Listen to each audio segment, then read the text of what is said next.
Mortal Kombat Deadly Alliance, released in 2002. This is when the series got revived. Shang Tsung and Quan Chi form an alliance and killed off Earthrealm's greatest champion, Liu Kang. Dare I need to repeat that? Liu Kang is dead. But aside from that, you got familiar faces and new faces. They even brought the Test Your Might from the original and a new one called Test Your Sight. When you win a fight, you will be rewarded with colored coins. If you have enough, you can purchase stuff from the crypt. Each character has fighting styles and a weapon they possess, plus one fatality per character. Really? That sucks. You all know Blaze? Tell him, Big Al. Blaze actually used to be a background sprite from the Pit 2 in Mortal Kombat 2. Now, he's become playable, as well as mocap. Who frickin' cares? Sure, Mortal Kombat may have cool character designs, but also crappy ones. In 2004, Mortal Kombat Deception. You got a conquest mode where you play as Shujinko going through realms, talk to people, collecting items, coins, hit people, etc. Remember Liu Kang? He's back, only this time as a zombie. You now have 2 fatalities again, plus death traps and harakiris. You got 2 mini-games like chess combat and puzzle combat that may look familiar.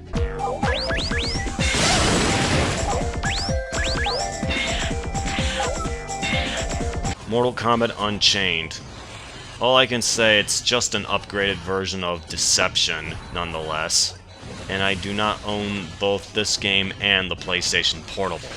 If you have the Collector's Edition, you can play the first Mortal Kombat arcade. The one I own is the GameCube version where Shao Kahn and Goro are playable, and you have to stop Onaga, the Dragon King who has returned. They do have a few spin-offs like Mortal Kombat Mythology Sub-Zero where you can play as Sub-Zero himself. It also has RPG elements. It's been so long since I played it when I was in my early teens. It was a pain in the ass, but it was a fun yet good game, explaining the backstory of, again, Sub-Zero. The worst one is We don't like to talk about it. I see. Then let's move on to Shaolin Monks. Oh yeah. This was an awesome 2-player game based on the first 2 Mortal Kombat games. You get to roam around, collect stuff, fight people, whatever. Like MK Mythologies, Shaolin Monks 2 had RPG elements. In 2006, oh boy, Mortal Kombat Armageddon. My god, do I have problems with it. First off, Conquest Mode, don't have to explain on what you do, except you play as Taven as he searches for his brother Dagon, who plans to... wait for it. Try to take over the world. Of course! Looking back at the Conquest from Deception was far superior. This one was more like Shaolin Monks. All the characters from the past games have returned, which feels like Mortal Kombat Trilogy if you look at it. Those 2 puzzle characters you see are the created characters, a feature that allows you to create your own character that you can dream of.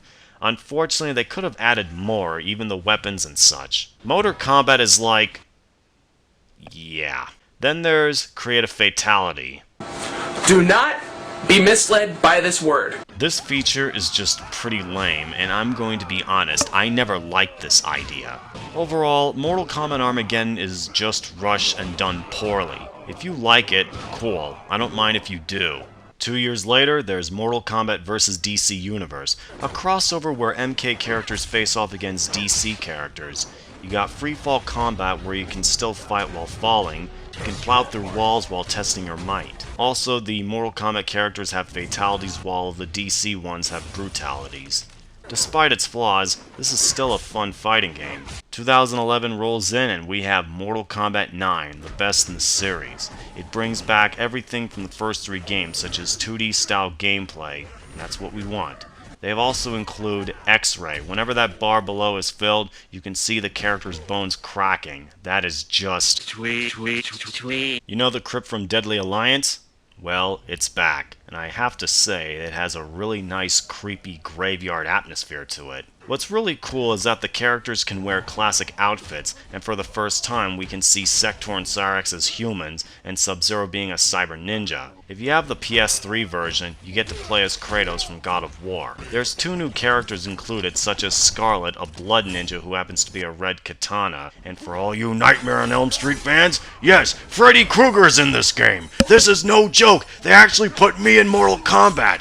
So awesome! It's also the first to have DLCs. Last but not least, Mortal Kombat X. The game takes place 25 years after the events of Mortal Kombat 2011. You have a few modes, variations for each character, movie characters like Jason Voorhees, Alien, Predator, and Leatherface. There's Combat Pack that contains a lot of cool stuff, though you have to purchase them. Fun fact, the voice of Farah is done by Tara Strong, who also voiced Hip and Hop from the Adventures of Super Mario Bros. 3 and the new Super Mario World. By the way, doesn't Kotal Khan remind you of Mumra from Thundercats?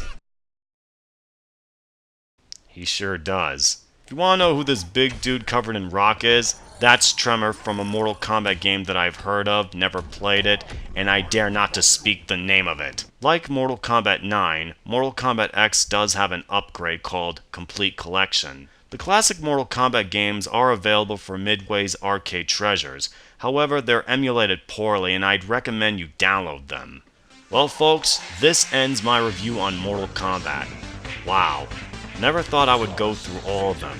But before I go, I want to say, happy 25th Mortal Kombat. Until then, in the words of Big L2K6, I am Lord Biako, and when it comes to video games, anime, cartoons, and movies, I am the judge, the jury, and the fucking executioner, and don't you ever forget it.